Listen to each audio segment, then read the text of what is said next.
Hello everyone, एक बार फिर से आपका स्वागत है हमारे इस चैनल पे, जहाँ पे आज हम आपके लिए लेकर के आए हैं बिजनेस मैनेजमेंट का एक टॉपिक, जहाँ पे हम डिस्कस करेंगे इमर्जिंग ट्रेंड्स एंड चैलेंजेस जो आपके मैनेजमेंट में आते हैं। तो मैनेजमेंट पहले जो करना आसान था, उसके बाद जो है जैसे जैसे स्थितियाँ बदली हैं, जैसे जैसे मार्केट बदली है।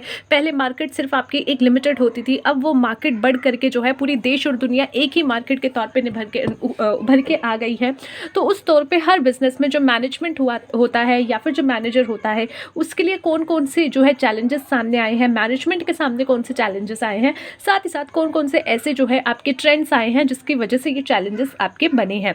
तो इमर्जिंग ट्रेंड्स पे हम डिस्कस करेंगे, साथ ही साथ चैलेंजेस भी डिस्कस करेंगे। तो यहाँ पे हम सिर्फ 4 से 5 पॉइंट डिस्कस करने वाले हैं। So let's start the video.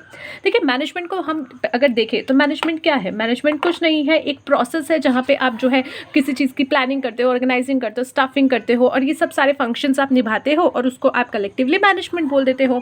तो यहाँ पे जो पहले मैनेजमेंट हुआ करती थी वो कैसे होती थी? ये एक आपका छोटा सा बिजनेस होता था जो कि सिर्फ अपनी ही टेरिटरी में काम करता था या अपने देश की टेरिटरी में काम करता था। तो उसके बाद जैसे जैसे आपका बिजनेस बढ़ने लगे, या फिर आप कह लीजिए जैसे मार्केट ओपन होने लगी, अब वहाँ पे आपके पास ये पूरा वर्ल्ड एज अ मार्केट बन के आ गया है।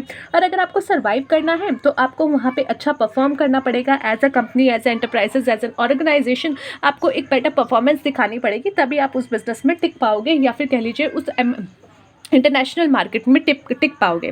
तो सबसे पहला जो पॉइंट है that is globalisation. Because of this globalisation, जो ये आपका ग्लोबलाइजेशन हुआ है, उस कारण से मैनेजमेंट की काफ़ी रिस्पॉन्सिबिलिटी बढ़ गई है। जहाँ पे पहले उनको मैनेज करने के लिए सिर्फ अपने देश की चीज़ों को देखना पड़ता था, वहाँ अब उनको इंटरनेशनल चीज़ें भी देखनी पड़ती हैं।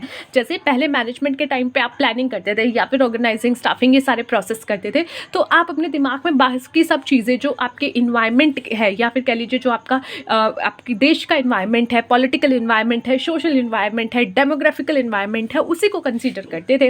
लेकिन अब क्या हो गया है, अब पूरे देश के बाहर आप काम करने लगे हो, तो अब आपको पॉलिटिकल इन्वायरमेंट आपके पूरे वर्ल्ड के लेवल पे भी आपको कई बार चेक करना पड़ेगा। काफ़ी सारे आपको डेमोग्राफिकल लेवल इन्वायरमेंट भी चेक करने पड़ेंगे पूरे वर्ल्ड के लेवल पे, या फिर कह लीजिए पूरे वर्ल्ड को एज अ मार्केट चेक करके। तो यहाँ पे मैनेजमेंट के लिए ये एक नया चैलेंज बन के आया है, ट्रेंड भी बन के आया है, इमर्जिंग ट्रेंड। बिकॉज इस ग्लोबलाइजेशन की वजह से जो है काफ़ी मैनेजमेंट अपर लेवल हुआ है, मैनेजमेंट काफ़ी बढ़ा है, मैनेजमेंट का जो स्टेटस था वो बढ़ा है, साथ ही साथ इसकी इंपॉर्टेंस भी बढ़ गई है। दूसरा, ये चैलेंज के तौर पे मैनेजमेंट के लिए इसलिए उठ करके आया है बिकॉज जहाँ पे पहले आपका काम कम होता था, अब ज़्यादा हो गया है। क्योंकि मार्केट का जैसे सिनेरियो बढ़ता है, वैसे आपके लिए और ज़्यादा फैक्टर्स उसमें इंक्लूड हो जाते हैं, एलिमेंट्स इंक्लूड हो जाते हैं, जिसके कारण आपका उसको जो है लेकर के नज़रिया आपको और बढ़ना पड़ता है, या फिर आपको जो है थोड़ा एक लेवल ऊपर जा करके काम करना पड़ता है। सो ग्लोबलाइजेशन, बैरियर्स जो थे पहले नेशंस में, पहले क्या होता था, एक नेशन और दूसरे नेशन के बीच में बैरियर्स होते थे। यहाँ पे आप एक दूसरे के साथ ज़्यादा काम नहीं कर सकते थे, लेकिन अब क्या है, ये बैरियर्स रिड्यूस हो गए हैं बिल्कुल एक तरीके से। अब अगर देखा जाए तो बिल्कुल हट गए हैं के तौर पे आप कह सकते हो। बट यहाँ पे ये ग्लोबलाइजेशन के कारण से ये रिड्यूस हुए हैं। There has been increasing connectedness among nations। यहाँ पे क्या है, अब 2 या 2 से ज़्यादा नेशंस में या बाकी नेशंस में जो है इंटरकनेक्टेडनेस ज़्यादा हो गई है, इंक्रीज होती जा रही है। It has now become easier to conduct business anywhere in the world. और वर्ल्ड में जो है आप कहीं भी अपना बिजनेस कर सकते हो, ये अब ईजी हो गया है। Which has provided good opportunity to aspiring managers and good administrator. और जस्ट बिकॉज ऑफ दिस कि आप कहीं भी बिजनेस, कुछ भी बिजनेस कर सकते हो, तो उसकी वजह से अब क्या हुआ है, यहाँ पे एक आपका अपॉर्चुनिटी बनी है मैनेजमेंट के लिए, आपके जो है दूसरे एडमिनिस्ट्रेटर्स के लिए भी। Managers now have become component enough to work at a global level and to effectively manage. और मैनेजर्स भी अब क्या है, अब ऐसे हो चुके हैं कि वो अपने कंपोनेंट इनफ है कि वो ग्लोबल लेवल पे भी अच्छी तरीके से इफेक्टिवली काम कर सके। सो ये था फर्स्ट पॉइंट जहाँ पे ग्लोबलाइजेशन की बात हुई। Next point is your technology. देखिए, ग्लोबलाइजेशन के बाद जो नेक्स्ट पॉइंट आता है दैट इज टेक्नोलॉजी। अगर आप सिर्फ एक ही तरीके से टेक्नोलॉजी को काम करते हुए रहेंगे तो आप जो है इतनी जल्दी आगे नहीं बढ़ पाएंगे। बट यहाँ पे क्या हुआ है, अब कई सारे देश इन्वॉल्व हो गए हैं। कुछ देश ऐसे हैं जिनकी technology is just amazing, like Japan के इलेक्ट्रॉनिक मार्केट अगर आप देखो तो वहाँ पे बहुत अच्छा काम वो करते हैं, टेक्नोलॉजी को लेकर के वो बहुत आगे हैं, कई देशों से बहुत आगे हैं। तो यहाँ पे जो टेक्नोलॉजी टेक्नोलॉजी में चेंज हुआ है, क्योंकि मार्केट अब पूरी ओपन हो गई है। अब एक देश में कुछ अलग तरीके से टेक्नोलॉजी यूज़ करके काम हो रहा है, वहीं दूसरे देशों में उतना बेटर तरीके से नहीं हो रहा, तो उनको अब ये चीज़ अडेप्ट करनी पड़ेगी। जैसे पहले अगर देखा जाए तो इंडिया में भी काफ़ी जो है आप कह लीजिए आर्टिफिशियल इंटेलिजेंस या रोबोट्स वगैरह इतने नहीं थे इंडिया में, क्या काफ़ी कंट्रीज़ में नहीं थे, बट वहाँ पे जिस भी कंट्री ने शुरुआत की, कोई इक्का दुक्का कंट्रीज ने शुरुआत की, तो दूसरे कंट्रीज़ को भी लगा कि नहीं, हमें मार्केट में टिके रहना है, तो हमें भी इन लेटेस्ट टेक्नोलॉजीज़ के साथ मिल करके काम करना पड़ेगा। प्रोडक्शन में अलग अलग टेक्नोलॉजीज़ आती रहती हैं, तो अगर दूसरी कंट्री दूसरा टेक्नोलॉजी यूज़ करके वही प्रोडक्शन कर रही है और उस पर 100 रुपये खर्च कर रही है, और मैं यहाँ पे अपनी पुरानी टेक्नोलॉजी में फंसी हुई हूँ और वहाँ पे 150 रुपये खर्च करके एक यूनिट बना रही हूँ, ये एक यूनिट 100 रुपये में बना रहा है, तो ऑब्वियसली मार्केट में ये व्यक्ति सर्वाइव करेगा, क्योंकि ये 100 रुपये में जो चीज़ बना रहा है उसको मार्केट में अगर ये 150 में भी बेचेगा तो कितना प्रॉफिट जनरेट करेगा। और यही चीज़ अगर मैं 150 में बना रही हूँ और मैं भी मार्केट में 150 में बेचूंगी तो मैं कुछ भी नहीं जो है कमाऊंगी। और अगर मैंने यहाँ पे 151 भी कर दिया तो ऑब्वियसली लोग मेरे पास से नहीं खरीदेंगे, ये 150 वाले से खरीदेंगे। तो ये रीज़न है कि टेक्नोलॉजी के साथ जो है आपको मैनेजर्स को जुड़ के रहना पड़ेगा, टेक्नोलॉजीज़ को अडाप्ट करना पड़ेगा।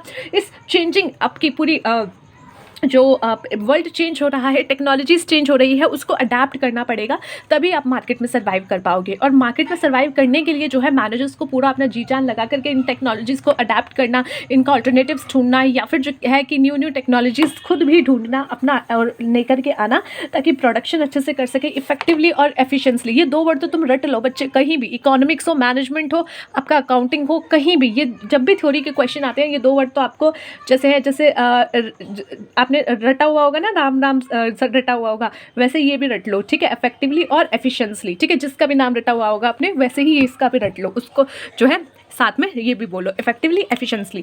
तो टेक्नोलॉजी इसको इसीलिए अडेप्ट करना बहुत ज़रूरी है। और मैनेजमेंट के लिए why this is a challenge, because there are a lot of countries who are working, who are in the market, and we don't know which technology they guys are using at the same time, जो कि हम किसी और technology को use कर रहे हैं। सो ये थोड़ा सा हार्ड हो जाता है for us to find out which technology they are using, how they are managing to produce the same quantity of same quality in less amount. तो ये चीज़ें हमारे लिए फाइंड करना थोड़ा सा मुश्किल होता है। तो टेक्नोलॉजी को लेकर के भी एक अच्छा जो है एमर्जिंग ट्रेंड भी है एंड चैलेंज भी है। So changes in business and the way it is conducted is the outcome of fast changing technology. जो कि आपका बिजनेस है वो जिस तरीके से कंडक्ट किया जा रहा है, उसका जो आउटकम है वो किस वजह से है, क्योंकि आपकी फास्ट चेंजिंग टेक्नोलॉजीज होती हैं। इम्प्रूवमेंट्स इन इंफॉर्मेशन टेक्नोलॉजी, आपके IT में इम्प्रूवमेंट होना, हैव ट्रांसफर्ड। अच्छा, टेक्नोलॉजी में also comes your information technology, जो आपके ऑनलाइन बिजनेसेस हैं, ऑनलाइन सप्लाई चेन है, ये सारे आपके जो चीज़ें हैं। पहले आपका जो है सिस्टम होता था, जैसे कि हमारा पहले बैंक सिस्टम होता था, अब अगर बैंक सिस्टम भी छोड़ो, अभी जो है हम ऑनलाइन अब पेमेंट करना एक अच्छे तौर पे शुरू किए हैं ये पिछले 3-4 साल में। मैंने अभी लेटेस्ट अपने लाइफ में जो है 1 महीने में ही मैंने जो है ऐसे 3-4 लोग देख लिए जो कि कैश बिल्कुल कैरी नहीं कर रहे थे। मैं आपको बताती हूँ, एक बार मैं आ रही थी अपने ऑफिस से घर तक और ई-रिक्शा में बैठे हुए थे हम, दिल्ली वाले जो है छोटी छोटी ई-रिक्शा हमारे यहाँ चलती है। सो वहाँ पे 2 पर्सन बैठे, ठीक है, एक लड़की थी और एक जो है उसके साथ उसका एक फ्रेंड था या जो भी था, आई डोंट नो। तो वो लोग आ रहे थे, उनके पास कैश नहीं था, उन्होंने रिक्शे से उतर के बोला भैया स्कैन वो दे दो, QR कोड दे दो, ठीक है। They were not carrying any cash. और साथ ही साथ ऐसे 3-4 केसेस हुए हैं। तो ये क्या अब जा कर के हुआ है, जो कि कई कंट्रीज़ ऑलरेडी पहले से कर रही हैं। वहाँ पे सप्लाई चेन को लेकर के ऑनलाइन सारा काम होता है। जैसे कि अभी हम बहुत ज़्यादा अभी ऑनलाइन शॉपिंग कर रहे हैं, बट पहले से ऑनलाइन शॉपिंग चल रही है। वहाँ पे उनके पास ऑलरेडी सिस्टम्स है, इंफॉर्मेशन टेक्नोलॉजीज़ को लेकर के ऑलरेडी सब सिस्टम है। तो ये आपका एक टेक्नोलॉजी को लेकर के इसीलिए विस्तार हो जाती है कई कंट्रीज़, इसीलिए काफ़ी कंट्रीज़ आगे चली जाती हैं, कई कंपनीज आगे चली जाती हैं, because they have amazing information technology का सेटअप आप कह लो, या फिर जो है सारा उनका जो भी रिक्वायरमेंट्स के अकॉर्डिंग उनकी टेक्नोलॉजी होती है वो। तो यहाँ पे इम्प्रूवमेंट जो हुई है इन्फॉर्मेशन टेक्नोलॉजी ने, उसने काफ़ी ट्रांसफॉर्मेशन किया है कई बिजनेसेस में, जो कि आजकल के बिजनेस होते हैं, बिजनेस कंडक्ट हो रहे हैं। Business and management are more technology oriented, supply chain are manage via website, social media and emails. Business management क्या है, ज़्यादा अब टेक्नोलॉजी ओरिएंटेड हो गई है, अब जो है टेक्नोलॉजी पे ज़्यादा निर्भरता बढ़ गई है। जैसे कि आपका सप्लाई चेन भी अब वेबसाइट के थ्रू मैनेज हो रहा है, सोशल मीडिया के थ्रू हो रहा है, ईमेल के थ्रू हो रहा है, इन सब के थ्रू हो रहा है। और मार्केटिंग हो गई, मैन्युफैक्चरिंग हो गई, डिस्ट्रीब्यूशन प्रोसेस हो गया, ये सब आपका मैनेजमेंट हो रहा है sophisticated real time information system के द्वारा, कि आपके ऑर्डर आ रहे हैं, आपको खुद सॉफ्टवेयर आजकल के ऐसे बन के आ रहे हैं कि आपको ऑर्डर आ रहे हैं, आपको पता चल जाता है कि ये ऑर्डर आया है, इस जगह से आया है, इतने टाइम पीरियड पे आया है, और ये इतना प्राइस उसने भर दिया है, कैश भरा है, क्रेडिट भरा है, जो भी भरा है सब आपको एक डेटा शीट बन के निकल जाती है, और आप खुद उस पर जो है पूरा देख सकते हो कि इसका क्या माल हमें सप्लाई करना है, कब करना है। Now the next one is your sustainability and corporate responsibility. अब जैसे जैसे बिजनेस बढ़ रहा है, देखो बिजनेस क्या करते हैं, ये बिजनेस है, ठीक है, ये बिजनेस है, ये इसकी सोसाइटी है, सोसाइटी कह लो, आप देश कह लो, या जो भी कह लो, ये यानी वो टेरिटरी है। ये अब जो बिजनेस है ये काम कर रहा है, अब ये जो भी रिसोर्सेज ले रहा है, जो भी कच्चा माल ले रहा है वो इसी सोसाइटी से ले रहा है, जो भी मैन पावर ले रहा है इसी सोसाइटी से ले रहा है, जो पैसे ले रहा है एज एन इन्वेस्टमेंट वो भी इसी सोसाइटी से ले रहा है। तो इसका कुछ तो फर्ज पड़ता है ना, मैंने तेरे लिए ये किया, वो किया, फलाना किया, इन्वेस्टमेंट दी, फलाना दी, तूने मुझे क्या दिया, मैंने तुझे टैक्स दिया, but tax is not enough ना baby, tax is not enough, we need some major things यानी कि कमिटमेंट करो भैया, तुम जो है सोशल रिस्पॉन्सिबिलिटी करो, कॉर्पोरेट रिस्पॉन्सिबिलिटी जो यहाँ पे आपकी होती है। तो यहाँ पे क्या है, जिस सोसाइटी से आप इतना सब कुछ ले रहे हो तो आपको वहाँ पे उनको पे बैक भी करना पड़ता है। तो उस पे बैक के लिए यानी कि कुछ ऐसे काम करो जिससे आपकी सोसाइटी भी इम्प्रूव हो। अब ये आपका इसमें कॉर्पोरेट रिस्पॉन्सिबिलिटी में आ जाता है। अब बिजनेसेस बढ़ रहे हैं, बिजनेस का लेवल बढ़ रहा है, एमर्ज हो रहे हैं, न्यू आपके ट्रेंड्स आ रहे हैं, इंटरनेशनल लेवल पे जा रहे हैं, तो आपको अपने देश के लिए भी कुछ करना पड़ेगा, आपकी सोसाइटी के लिए कुछ करना पड़ेगा। Corporate house have commenced applying principle of management to complex social issue like environment sustainability, energy security, access to health care etcetera with the growing concern of business toward social aspect. The concept of corporate social responsibility have emerge. अब देखो इसी के तहत जो है ना government ने CSR यानी कि कॉर्पोरेट सोशल रिस्पॉन्सिबिलिटी नाम का एक आपका लॉ के तहत आपके कुछ सेक्शंस इंसर्ट किए गए हैं कॉर्पोरेट एक्ट के तहत, जिसमें आपको बोला गया है कि अगर आपकी कंपनी का जो है एक लिमिटेड टर्नओवर से ऊपर का टर्नओवर है तो आपको अपने टर्नओवर का 2%, 3% या जो भी हम प्रिस्क्राइब करेंगे उसके अकॉर्डिंग जो है आपको उस अपने टर्नओवर का प्रॉफिट का वो पोर्शन अपनी जो है कॉर्पोरेट सोशल रिस्पॉन्सिबिलिटी में खर्च करना पड़ेगा। तो आप जो ये लोग देखते हो ना कि ये वाला तेल ले लो, वो वाला तेल ले लो, हम बच्चियों को पैसे जो है स्कूल भेजेंगे, सैनिटरी पैड्स ले लो, हम बच्चियों को सैनिटरी पैड्स भिजवाएंगे, या फिर जो है हम पढ़ेगा इंडिया तभी तो बड़े, मतलब कुछ भी ऐसा टाइप का। तो आप ये मत समझना कि they are doing something very good for us, no, ये उनकी रिस्पॉन्सिबिलिटी, अगर नहीं करेंगे तो उनको पेमेंट पनिशमेंट मिलती है, अगर वो नहीं करेंगे तो कोई भी जो है उनके अगेंस्ट जा करके कि भैया ये कॉर्पोरेट सोशल रिस्पॉन्सिबिलिटी इनका टर्नओवर इतना ज़्यादा है और ये कुछ नहीं कर रहे, तो उनको वो खर्चा करना इज़ कंपलसरी। तो ज़रूर जो है ये बात ध्यान दो। आप जो है यहाँ पे ये मत सोचना कि ये ऐसा कर रहा है तो ये बहुत अच्छा व्यक्ति है या अच्छी कंपनी है।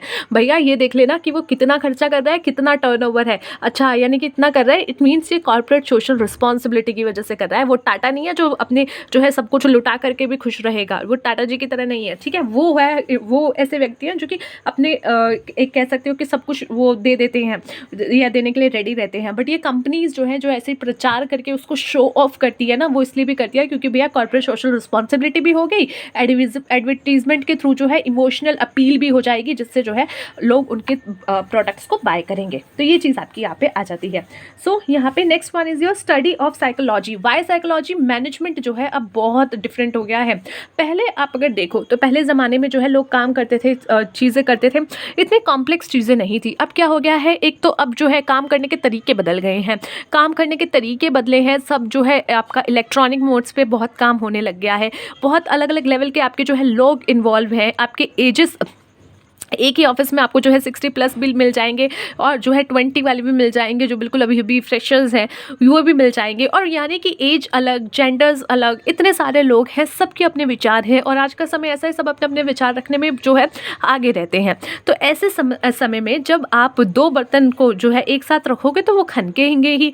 तो जब इतने सारे लोग काम कर रहे हैं, सबका अलग माइंड है, सबका अलग पर्सपेक्टिव है, सबका देखने का नज़रिया अलग है और सब अपनी अपनी जगह पर सही है, तो ऐसे सिचुएशन में जो है एक मैनेजमेंट को, मैनेजर को, जिसको सब चीज़ें जो है कोऑर्डिनेट करानी पड़ती है, उसके लिए ये एक आप कह सकते हो बहुत बड़ी एक चैलेंज बन के आता है कि सब चीज़ें स्मूथली चलती रहें। बिकॉज अगर किसी में भी कॉन्फ्लिक्ट हो गया, क्योंकि कॉन्फ्लिक्ट का भी आप मैनेजमेंट में पूरा चैप्टर पढ़ोगे ऑर्गेनाइजेशन बिहेवियर में, कि अगर थोड़ा सा भी कॉन्फ्लिक्ट हो गया तो वो आपकी कंपनी के गोल्स की तरफ प्रॉब्लम कर सकती है। लेट्स सपोज यहाँ पे एक पर्सन है जो कि है 60+ का और एक है 20+ का, दो both have different type of personality, ठीक है, दोनों में बहुत एज का डिफरेंस है, इनको बहुत एक्सपीरियंस है, शांत इंसान है, ये बेचारा अभी अभी आया है तो थोड़ा हो सकता है कि हाइपर हो, ठीक है। तो यहाँ पे दोनों की जो बात होगा वहाँ पे कुछ ना कुछ खटपट होने के चांसेस हो सकते हैं। मैं ये नहीं कह रही कि होंगे, हमारे घर में भी अगर आप देखो तो यूजुअली जिनमें बहुत एज डिफरेंस हो जाता है, जैसे कि, तो वहाँ पे कुछ ना कुछ आपकी सोच में परिवर्तन कहो या फिर जो है डिफरेंसेस कहो वो होता है। तो मैनेजमेंट में तो इतने सारे लोग हैं, ऑर्गेनाइजेशन में इतने सारे लोग हैं, तो कुछ तो प्रॉब्लम होगी। तो इनको अब मैनेज करना किसका काम है? मैनेजमेंट का काम है। जैसे अगर आप देखोगे तो घरों में फादर में और जो है सन में बहुत झगड़ा होता है, मैनेज कौन करती है? मदर करती है। Same in the same sense यहाँ पे मदर की जगह मैनेजर बैठा है, फादर की जगह जो है एक आपका एम्प्लॉय है, और सन की तरफ जी जो आपका दूसरा एम्प्लॉय है। दोनों बात करने को राजी नहीं है, काटने को दौड़ रहे हैं, बेचारा ये मैनेजर पिस जाता है। तो ये एक इमर्जिंग चैलेंज बन के उसके लिए आता है कि सब चीज़ों को ठीक तरीके से कोऑर्डिनेट किया जाए, ताकि बिकॉज इतने सारे लोगों के साथ काम करना है। सो study of human psychology has now become, और ये क्यों ज़रूरी है स्टडी ऑफ साइकोलॉजी? ताकि आप उनको सही तरीके से समझा पाए कि भाई आपको जो है अब मैनेज करना है, आपको पता है आपके साथ इतने सारे लोग काम कर रहे हैं, तो आपको जानना पड़ेगा हर व्यक्ति का क्या साइकोलॉजी है, थोड़ा बहुत उनके बारे में भी समझना पड़ेगा कि कौन सा व्यक्ति किस तरीके से काम करता है। आपने देखा होगा मैनेजमेंट जो है, एक ही मैनेजर जो है, एक मैनेजर अगर आप काम कर रहे हो या फिर अगर फ्यूचर में करोगे, तो मैं आपको बताऊं, जो एक मैनेजर है जो एक पोस्ट पे बैठा है, उसके पास अगर 4 बच्चे हैं, 4 बच्चे मतलब जो 4 लोग काम कर रहे हैं इन शॉर्ट, ठीक है, वो हर किसी को डांट के काम नहीं कराएगा। हो सकता है एक व्यक्ति को वो डांट के काम करा रहा हो, एक को प्यार से कह रहा हो, एक को कह रहा है अरे यार कर दे, चल कोई बात नहीं, चल कर दे। तो ये आपको जो है उसके जो है नेचर में आपको हर जगह थोड़ा सा डिफरेंस जरूर दिखेगा। कहने की बात होती है कि नहीं we are you all are same for us, but no, because manager knows यार कि मैं इसको डांटूंगा ये तभी काम करेगा, और मैं इसको प्यार से भी बोल दूंगा ना एक बार तो ये कर देगा और बेहतर करके देगा। मुझे उसको डांटने के लिए अपनी एनर्जी वेस्ट करने की जरूरत नहीं है, क्योंकि ये करके दे देगा। तो इसीलिए साइकोलॉजी इन सब बच्चों की, यानी कि आपके एम्प्लॉय की, नॉट बच्चे, एम्प्लॉयज़ की जो साइकोलॉजी है वो आपको समझनी पड़ेगी, तभी जो है मैनेजर के लिए पॉसिबल हो पाएगा सब चीज़ों को हैंडल करना। तो थोड़ा सा साइकोलॉजी की स्टडी भी उस व्यक्ति को करनी पड़ती है। और साइकोलॉजी की स्टडी यानी कि जब आप मैनेजमेंट पढ़ोगे, ऑर्गेनाइजेशन पढ़ोगे, तो आप वहाँ पे देखोगे कि परसेप्शन का एक चैप्टर आपको पढ़ने को मिलेगा। थोड़ा सा बिहेवियर को लेकर के भी आपको बताया जाएगा। So study of human psychology has new become a foundation stone of effective organisation management.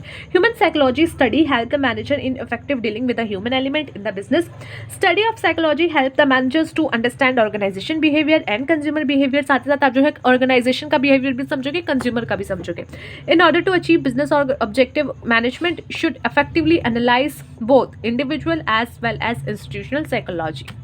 Next is competing with the low cost labor. Low cost labor से भी आपको compete करना पड़ता है।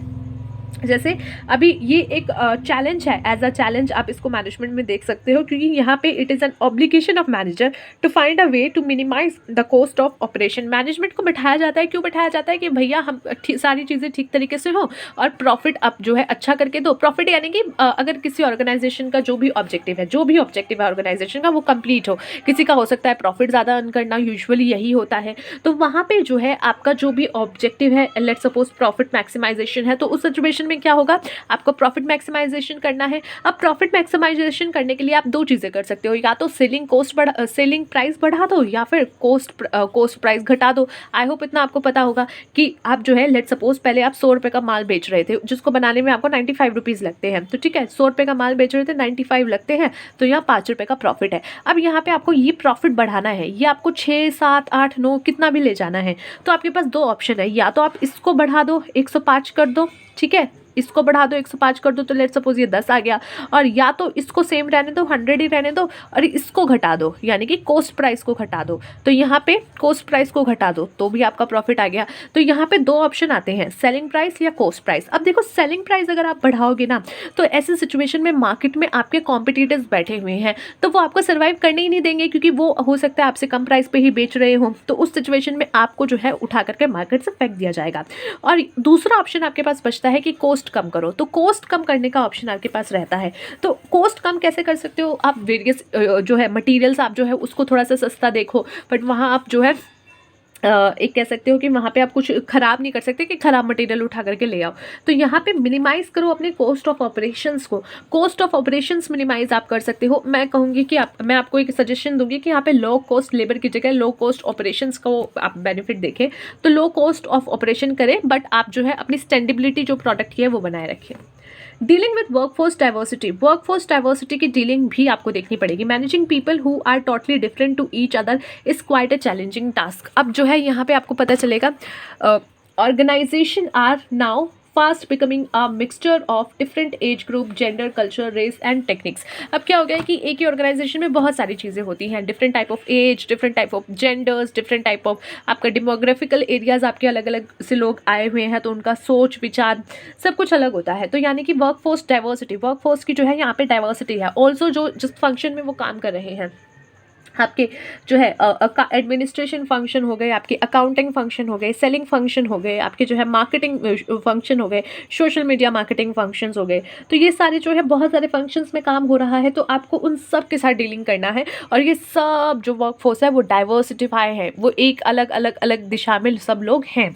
तो ऐसे सिचुएशन में उनको हैंडल करना इस क्वाइट एक कह सकते हो कि एक चैलेंज है for the management. So I hope guys you understood this topic. ठीक है, बहुत आज मैंने कोशिश किया फास्ट बोलने की। कई लोग कहते हैं बहुत स्लो बोलते हो, कई कहते हैं बहुत फास्ट बोलते हो। तो मैं आपको ज़रूर कहूँगी कि आप जो है स्क्रीन पे ना यहाँ राइट हैंड साइड पे एक सेटिंग का लोगो आ रहा होगा, या वो 3 पॉइंट्स का लोगो आ रहा होगा, वहाँ जाके स्पीड को कम ज़्यादा कर सकते हो। ठीक है, so let's see you the next video. देखो मतलब कोरोना में इस मास्क का कितना इंपॉर्टेंस था और अब बोर्ड साफ करने के काम आ रहा है। So let's see you the next video. Till then take care of yourself and take care of your health.